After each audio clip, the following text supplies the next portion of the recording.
Non,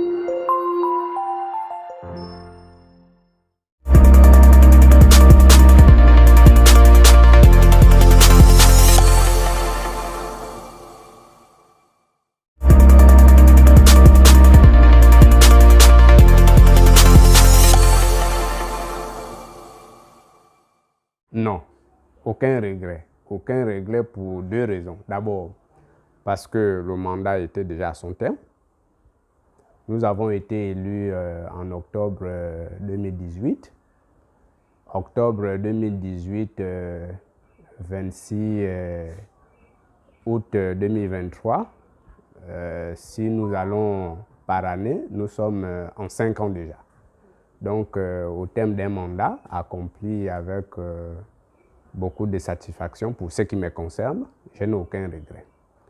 Le deuxième point de non-regret, c'est que, effectivement, nous avons fait une campagne exemplaire dans notre district et au sortir de ces élections entachées d'irrégularités, les forces de défense et de sécurité ont pris la décision de mettre un terme à un régime qui ne pouvait plus continuer. Parce qu'un régime qui présentait déjà plusieurs failles, plusieurs défaillances.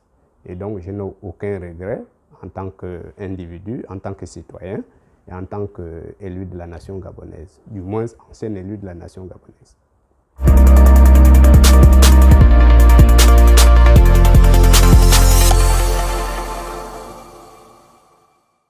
Il ne faut pas voir la question de faille ou bien de difficulté ou bien de l'échec d'un régime au plan personnel. Les gens voient le régime, la chute du régime à l'aune de certaines difficultés actuelles, mais nous avons le PDG quand même au pouvoir depuis une soixantaine d'années. Et comme tout corps, que ce soit le corps biologique, nous sommes les êtres humains, les végétaux, les animaux, que ce soit le corps social ou bien politique, nous sommes tous appelés à vieillir. 60 ans, c'est l'âge quand même selon l'espérance de vie, au plan biologique, au plan africain, c'est l'âge de mourir. Donc c'est le cycle normal d'un pouvoir, un pouvoir naît, un pouvoir s'accroît, et puis finit par vieillir un jour et mourir. Donc, pour moi, c'est le cycle normal d'un pouvoir. Donc, il ne pouvait en être autrement. Donc, nous n'avons pas de regret de ce point de vue. Voilà, c'est le cycle normal du pouvoir.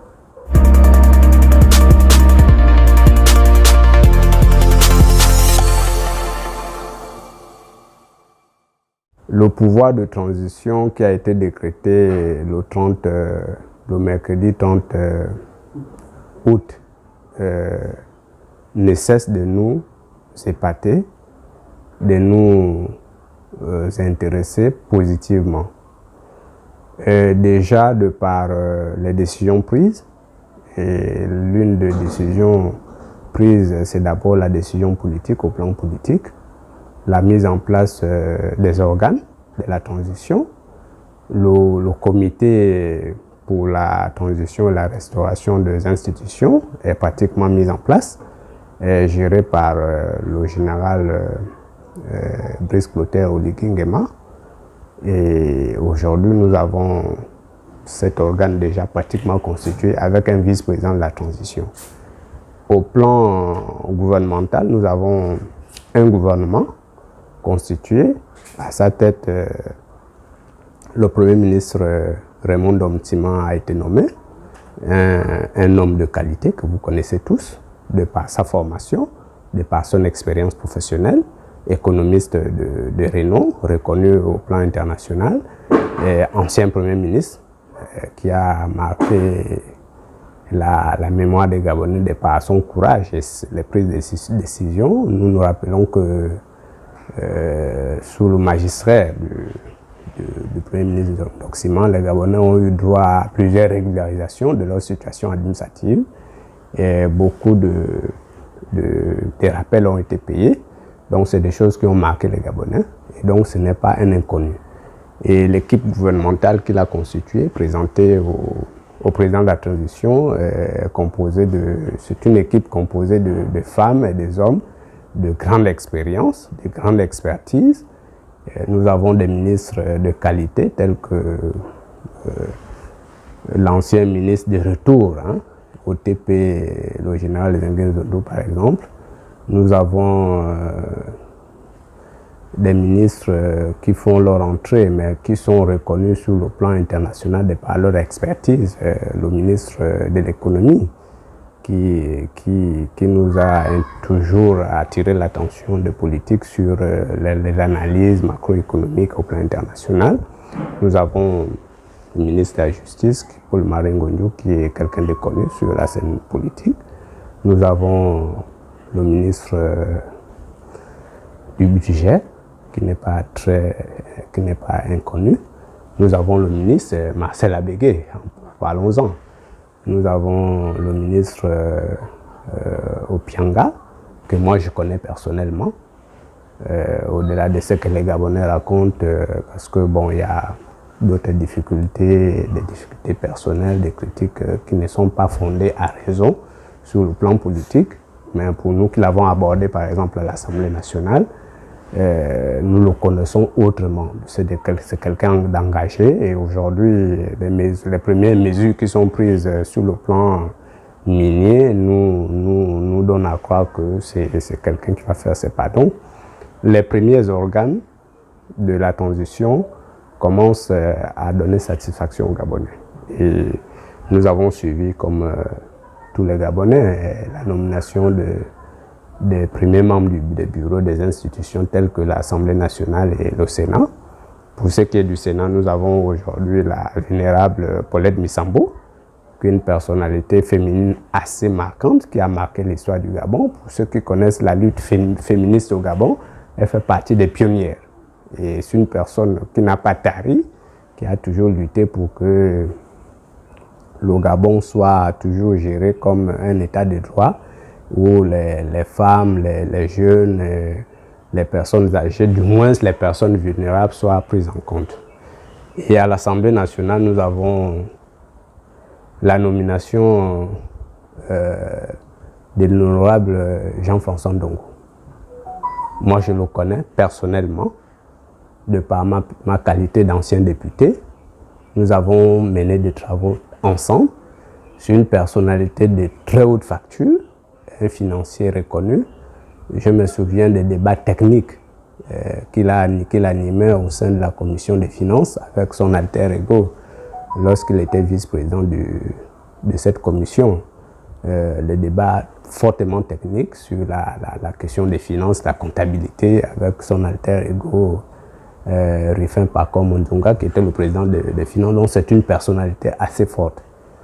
Donc pour moi, les premiers organes mis en place par le président Oligui, le chef de l'État, sont de nature à donner un point d'honneur, donc un encouragement, à l'encourager à aller de l'avant. Au plan social, ces régimes qui s'installent de plus en plus ont pris des mesures fortes. Nous avons en mémoire la décision de la gratuité des frais scolaires. Il n'y a pas mieux que ça en ce moment pour tous les parents d'élèves, même s'il y a encore quelques difficultés de mise en œuvre de cette mesure à cause de la résistance de certains chefs d'établissement, mais je pense que personne ne reviendra sur cette décision. Il y a que d'autres mesures de cette nature sont mises en œuvre, notamment la mise en solde des enseignants. Les 1000 enseignants qui attendaient leur situation. Et de façon concrète, moi j'ai eu dans ma famille un cas d'un enseignant, mon fils, l'un de mes premiers fils, qui est professeur de lettres, qui a travaillé pendant 5 ans à Port-Gentil, mais qui n'a pas eu de salaire. Et hier, il m'a appelé pour me dire que la mesure est certaine, il est mis en solde, donc au plan social, il n'y a pas mieux que ça. Donc c'est un régime qui s'installe, c'est un régime qu'on doit encourager. Nous voyons qu'au plan économique, le président de la transition tient à sa parole. celle d'assainir le climat des affaires, d'assainir la gestion des finances publiques avec la rationalisation de la taxe force sur la dette publique, que ce soit la dette intérieure ou bien la dette extérieure. Et nous avons vu la conséquence sur le terrain, c'est que Libreville est presque en chantier. Tous les chantiers abandonnés sont miraculeusement de retour. Les sociétés s'empressent pour chacun remplir son ardoise. Donc, de mon point de vue, c'est un gouvernement qu'on doit encourager.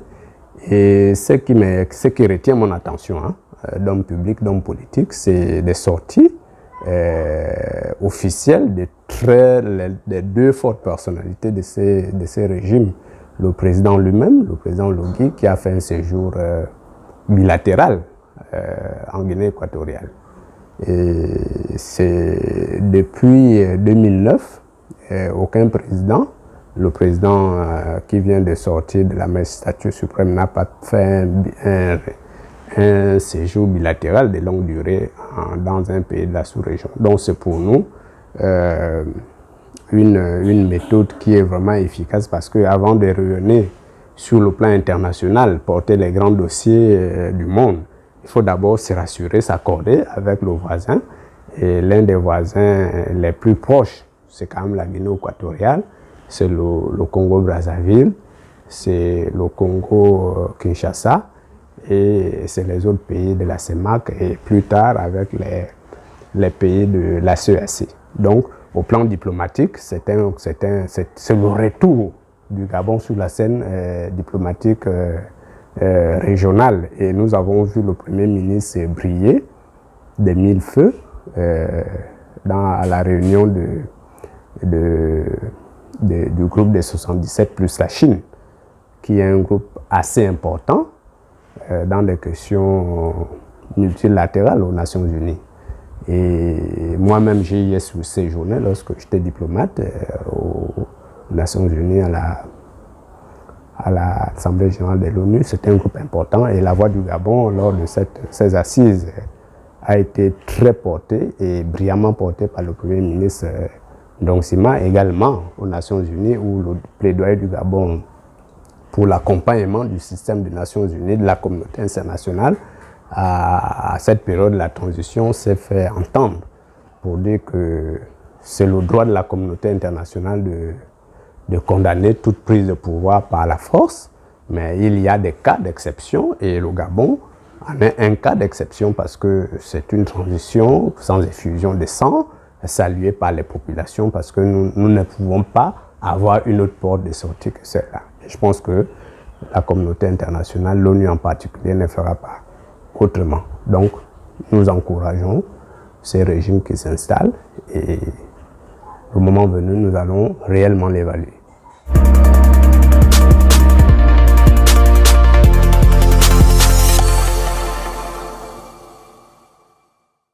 Je ne voudrais pas m'installer dans cette approche partisane. C'est une approche vraiment partisane. On ne peut pas évaluer, on ne peut pas mesurer, on ne peut pas regarder le pouvoir discrétionnaire d'un chef de l'État à l'aune de la nomination de quelques cadres. À l'entame de son magistère, le président Oligui a été clair. Nous sommes dans la transition, il n'y a pas d'opposition, il n'y a pas de majorité. Il n'y a pas de PDG, il n'y a pas de parti opposé au PDG. Et du coup, toutes les nominations prises dans ce contexte sont au-dessus des partis politiques. Je pense que c'est des cadres qu'il connaît, parce que la particularité qu'on a avec ces nouveaux régimes, c'est que c'est un régime qui a à sa tête des militaires, donc des gens qui sont tapis dans le renseignement, dont les renseignements, tout ce qui est état de service accompagne chaque acteur. Donc, il n'y aura pas de passe-droit, de copinage. Bon, c'est normal. Quelqu'un qui a été au PDG pendant longtemps, s'il revient au pouvoir, au gouvernement, on dira que c'est un PDG, mais c'est d'abord un Gabonais. Un Gabonais qui a une formation, qui a des états de service, qui a une expérience, une expertise avérée. Et la transition ne consistait pas à faire la guerre à un clan, le PDG ou bien l'opposition. Parce que lorsque nous regardons le macrocosme politique national, à l'origine, c'est le PDG. Prenez tous les acteurs. Prenez tous les acteurs. À l'origine, c'est le PDG. Donc, personne ne va mettre sa main sur le feu qui n'a pas été PDG à un moment donné. Il se trouve qu'à un moment donné, de la scène politique, les appréciations ne sont plus les mêmes. Et chaque acteur prend la liberté de se reconstituer, de se donner une image politique, une idéologie nouvelle. Donc, pour moi, la nomination de beaucoup de personnalités connues de la scène politique, du moins de l'ancien régime, ne m'étonne pas. Parce que la ligne qui a été posée par le chef, c'est qu'il prendra, il mettra à son service, au service de la nation, tous les Gabonais compétents pour l'aider à accomplir sa mission de transition. Voilà. Et là-dedans, il y a aussi les opposants, ceux-là qui n'étaient pas des PDGistes. Il y a aussi les membres de la société civile. Nous nous rappelons de l'arrivée tonitruante de Madame le ministre Laurence Ndong, qui n'est pas d'un bord politique reconnu, mais qui a fait ses classes dans la diaspora et qui est une femme très remarquable et à qui nous souhaitons toutes les chances possibles de réussite au gouvernement.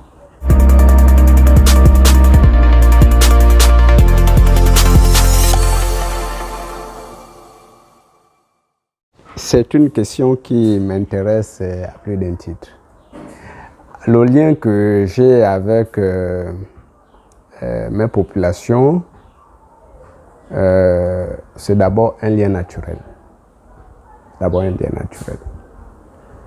Je suis l'un des rares fils du district d'Invadi qui appartient aux deux cantons constitués à ce district. Le canton Ibindo, qui commence de Messer à Djem. Je vous invite donc à découvrir ces cantons. Et je suis natif de ces cantons de par mon père, du village Mananga. Et je suis aussi du canton Iezer, qui commence de Maïbout 1 à Nvadi. Nvadi, c'est le village, le chef-lieu du district. C'est le village qui est situé à la double frontière, comme je l'avais rappelé aux médias, la double frontière Gabon-Congo-Brazzaville et Gabon-Cameroun. Et c'est ce chef-lieu qui abrite le district et dont ma mère est issue de ces grands villages. C'est le village le plus peuplé, avec, du moins sous le plan électoral, selon les derniers chiffres, 700 inscrits. Et sur le plan démographique, tenant compte des populations non inscrites, des étrangers qui viennent faire leurs affaires, donc les Congolais, toutes nationalités possibles. Donc, c'est un village de près de 3000 personnes. Et avec les villages environnants, les villages économiques tels que Minkebe, Ngutu et les autres villages qui se constituent selon l'attractivité économique. Et donc, c'est d'abord un lien naturel. Ça n'a rien à voir avec la politique. Et c'est l'occasion pour moi de vous situer sur ma petite histoire personnelle en tant qu'individu. Alors, je perds ma maman, d'abord mon père meurt, maman était en grossesse et à ma naissance, ma mère décède au cours d'un accident fluvial. Donc moi-même, je suis le survivant à 6 mois, échappé d'une bassine. Et donc, un accident qui a coûté la vie de 5 personnes. 3 gamins, enfants, plus ma mère et ma grande sœur de 8 ans. Et donc, je suis recueilli par ma grande sœur aînée dans un des villages à bord, dans le Bas-Ibindo. Et donc, j'ai grandi dans tous ces villages-là. Ma grande sœur m'amenait du premier village jusqu'au dernier village, dans les campements de pêche, de manioc. Et lorsque elle décède, je m'émancipe pour aller faire des études. À un moment donné, j'ai pris la décision de faire tous les itinéraires de cette circonscription moi-même, pas pour des raisons politiques, mais pour découvrir où sont nés mes parents, mon père, là où a été enterré mon père. La difficulté et le mystère de l'affaire, c'est que mon père est enterré dans le village de ma mère. Et ma mère, lorsqu'elle meurt, elle échappe tout le long de Livindo. On n'a pas retrouvé son corps. Donc, elle a fait tout le long de Livindo jusqu'au dernier village. Donc j'ai voulu faire ces itinéraires croisés. Mon père, qui est du Bas-Livindo, qui meurt dans le très haut Livindo, au village de ma mère. Et ma mère, qui est du haut Livindo, qui vient mourir jusqu'à échapper, jusqu'à dépasser le village de mon père. Donc, j'ai grandi dans cette ambiance-là. Même lorsque j'étais étudiant en France, j'accompagnais mon grand frère, Emmanuel Essoze Ngondé, père son âme, qui commençait à faire la politique après son périple diplomatique. Je rentrais les week-ends de Paris. J'arrive vendredi à l'aéroport de Libreville, 18h, 19h, nous sommes à Makokou. Et lorsqu'il a terminé de faire son siège de la commune de Makokou, je demande le temps pour aller faire visiter les parents. Il m'accordait ce temps-là avec des petits moyens. Donc j'assistais au décès, j'assistais aux cérémonies de circoncision, au retrait des deuils. Donc c'est d'abord un lien naturel, rien à voir avec la politique. Et la politique n'a fait que renforcer cet ancrage territorial, ce lien naturel d'amour entre moi qui suis le fils et les parents. Donc, la question de savoir si, après ma sortie du siège, pour des raisons que vous connaissez, si le lien sera coupé, non. Je pense que depuis que je suis à Libreville, depuis la prise de pouvoir par les forces de défense et de sécurité, les parents m'appellent tous les jours pour demander ma santé, pour demander mon état. Et nous avons des échanges continus avec la promesse pour moi de revenir le plus tôt possible lorsque les possibilités me permettront de le faire. Donc, c'est vraiment pour moi, je peux tout perdre dans la vie, les privilèges, les possibilités, mais perdre la relation avec les parents, ce serait un acte de suicide. Pas pour moi-même, parce qu'on ne fait pas la politique pour soi-même. On fait la politique avec une équipe, avec des jeunes, des femmes, des anciens, mais aussi en pensant à ses propres enfants. Moi, j'ai la chance d'avoir parmi mes enfants 3 garçons qui font des grosses études, des personnes qui me voient faire et qui seront peut-être sensibles lorsque leur temps viendra de parler des questions politiques. Et à ce moment, la question de la territorialité pourrait se poser à eux. Et si moi je me coupe parce que je suis victime d'une rupture brutale et que la rupture, je la digère mal, ben, je pourrais faire des orphelins politiques plus tard. D'abord dans mon équipe politique actuelle, parce qu'il y a des gens qui m'ont accompagné, qui voudraient qu'à leur tour, je les accompagne.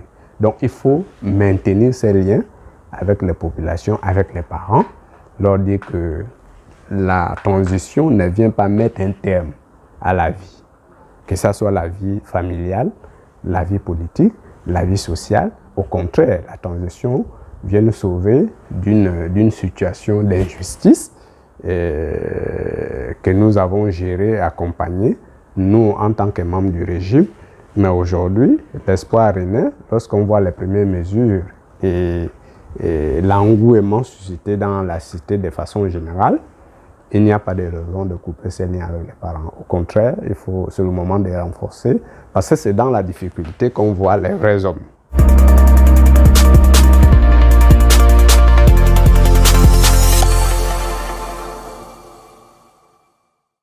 Alors, cette question ne devrait pas être posée à moi, qui suis simple membre du Parti démocratique gabonais. Mais je veux saisir cette occasion pour passer quelques messages. D'abord, le premier message, c'est de remercier le président Oligui pour la liberté accordée au président Ali Bongo Ondimba. Le président Ali Bongo Ondimba a été déchu en tant que chef de l'État gabonais. Mais il n'a pas été déchu en tant que président du Parti démocratique gabonais. Ça, c'est la première chose.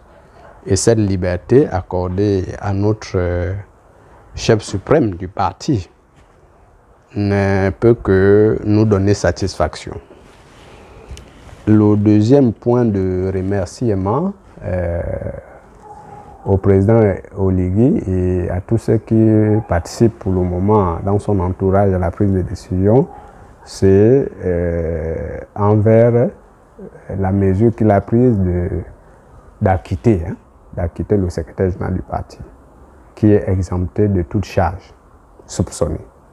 Ça nous a donné beaucoup de frayeur et regardant la mesure qui a été prise en sa faveur, nous sommes rassurés que nous sommes en train de rentrer petit à petit dans l'état de droit, dans la justice indépendante, parce que ailleurs, on a arrêté les gens, on les condamnait sans enquête. Et aujourd'hui, ce camarade qui a accompagné le distingué camarade président qui a organisé les troupes du Parti démocratique gabonais pour les actions passées est acquitté de ses charges. Et nous souhaitons que cet acquittement soit définitif pour lui permettre d'être libre, totalement libre, et vaquer à ses occupations. Je le dis d'abord en tant que militant du Parti démocratique gabonais, mais aussi en tant que parent. Parce que le secrétaire général, le camarade Steve Zegodibo, c'est mon fils. C'est mon fils et en tant que parent, nous avons eu des frayeurs. Maintenant, concernant le point de vue du Parti démocratique gabonais par rapport au pouvoir de la transition, je pense que ce point de vue est disponible et consultable. Le camarade Luc Ouibi, que vous connaissez bien, secrétaire général adjoint du Parti démocratique gabonais, a prononcé un communiqué officiel où il a donné le point de vue du parti, le soutien du parti, la disponibilité du parti à accompagner les autorités de la transition. Donc c'est une posture claire. Et il ne me revient pas de commenter cette posture parce qu'elle est officielle. Vous pouvez consulter, c'est passé à Gabon Première et dans tous les médias.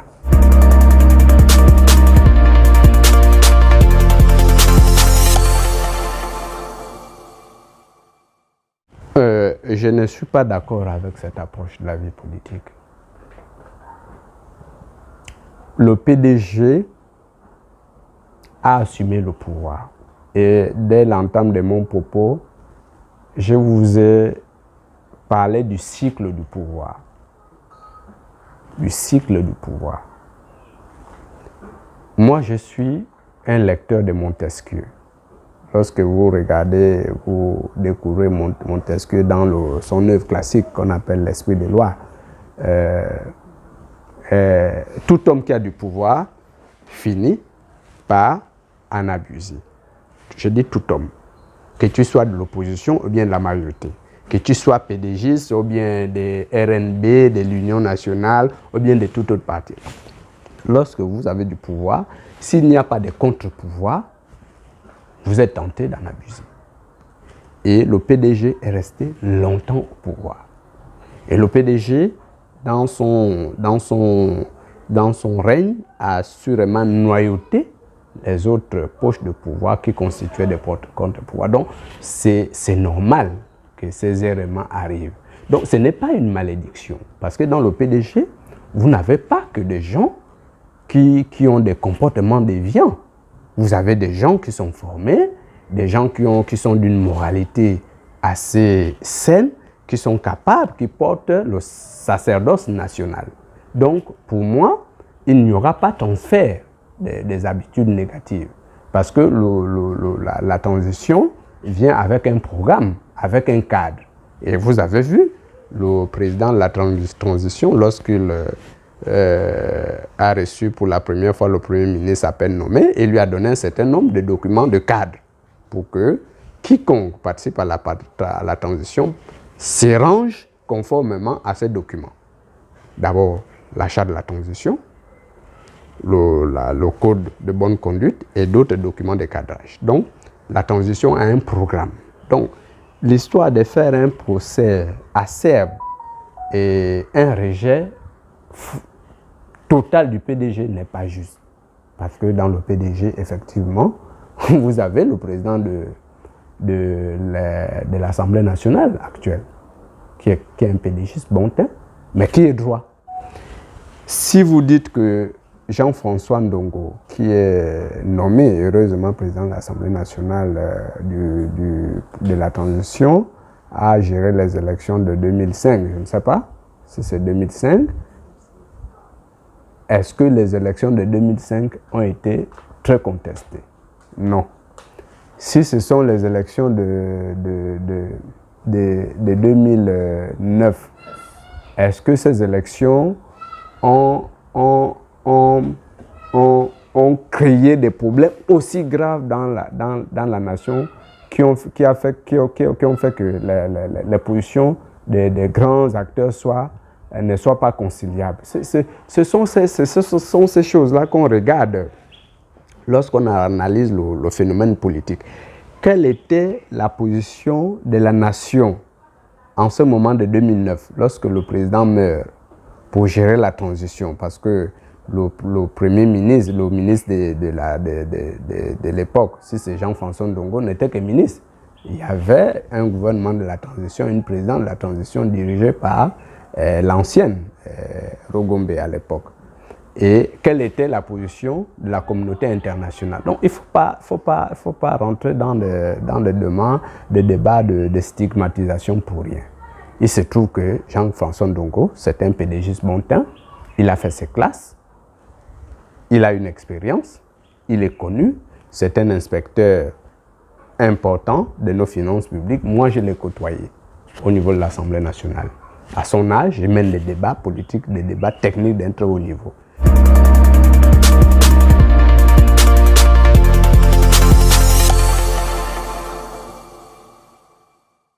Ah bon, moi, je ne suis pas au courant des poursuites de Bertrand Zibi. Ce que je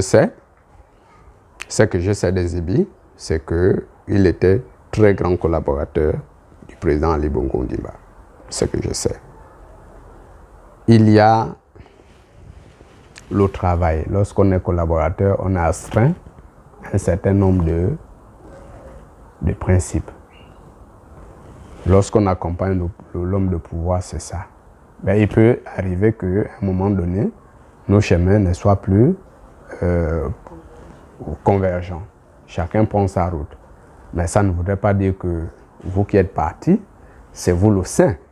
Et moi qui suis resté, je suis forcément le diable. Non, non, non, il ne faut pas amener les Gabonais et la transition à regarder les Gabonais à ce type d'angle.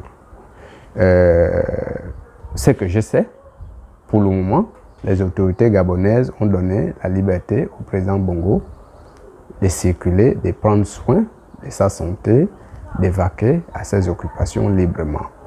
La communauté internationale n'a pas emprise sur la communauté nationale. Nous sommes partis, comme tous les États, aux conventions internationales, l'ONU et les autres conventions. Mais nous avons une souveraineté nationale. La souveraineté nationale s'exprime à l'aune des besoins des Gabonais. Donc tout procès, qu'il soit international, lorsque ça ne se fait pas avec l'aval des autorités gabonaises, est nul. Donc ça c'est mon point de vue. Il faut que les Gabonais s'inscrivent dans une sorte de patriotisme où on défend la nation. Défendre la nation, c'est au-delà de ses propres intérêts. Je ne vois pas quel est l'intérêt d'un Gabonais aujourd'hui à forcément amener un procès au plan international alors que nous avons des services compétents au plan national, les services judiciaires. Nous avons vu le président Oligui recevoir hier le syndicat de la justice dans une bonne ambiance. Donc, la transition va consister aussi à redynamiser la justice gabonaise, la rendre indépendante. Donc, moi je pense que s'il y a des questions à régler au plan judiciaire, regardons d'abord le cadre judiciaire national. Maintenant, si ça nous dépasse, ben nous ferons un peu plus tard appel à un juge international, un arbitre international. Donc, j'ai du mal à me prononcer sur des procès de ce type.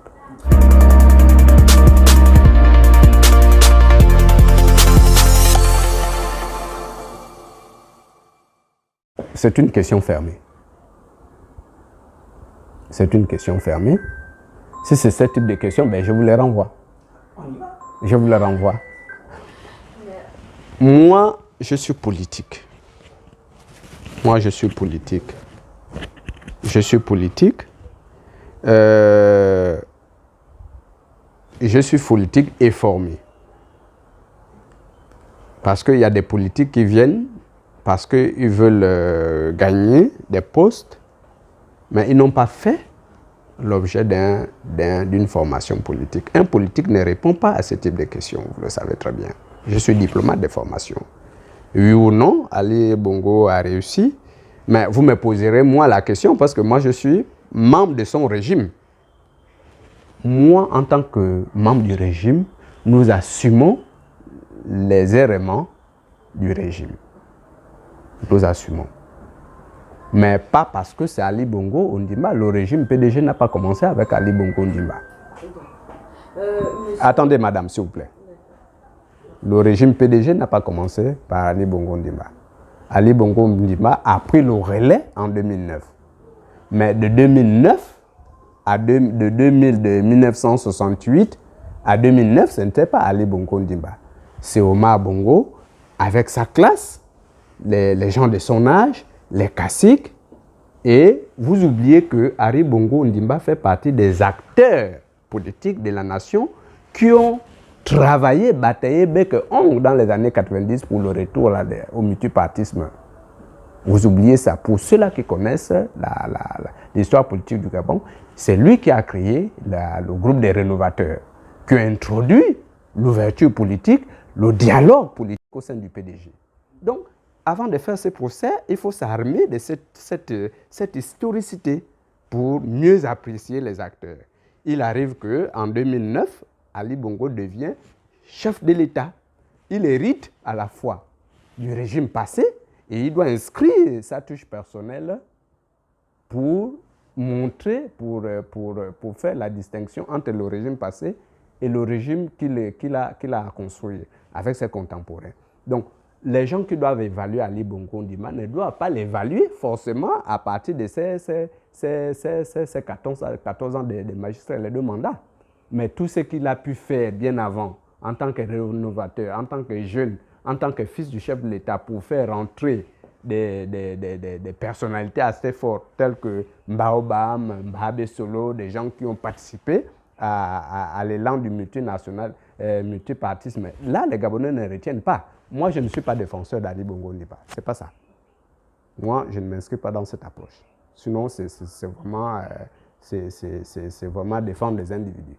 Moi, je défends l'histoire politique que nous assumons. Vous me poserez la question, moi, monsieur l'honorable, vous êtes aussi coupable? Oui, je dis coupable. Oui, mais ma culpabilité n'est pas individuelle. J'assume en tant qu'acteur du régime.